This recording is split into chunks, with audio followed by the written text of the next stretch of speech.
របៀបប្រើតិច field តិច field គឺជាការចាក់ពណ៌នៅលើអក្សរឬប្រយោគ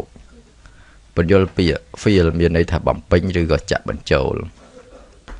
បាទអញ្ចឹងយើងមើលការប្រើប្រាស់គឺទី1យើង select paragraph ហ្នឹងបាទអញ្ចឹងនេះគឺយើងចាប់ដើមមកឧទាហរណ៍យើងវាយអក្សរអីមួយបាទអញ្ចឹងមើលយើងមានអក្សរ2ជួរអញ្ចឹងយើង select លើជួរ Cambodia ហ្នឹងមករួចយើង click លើនេះរួចយកពណ៌អីមួយឧទាហរណ៍ពណ៌ខៀវអញ្ចឹងពេលហ្នឹងវាចាក់ fill ឲ្យអញ្ចឹងតែម្ដងឬក៏យើង select លើ welcome ហ្នឹងយើងចង់បានពណ៌អីរើសពណ៌ហ្នឹងមកបាទ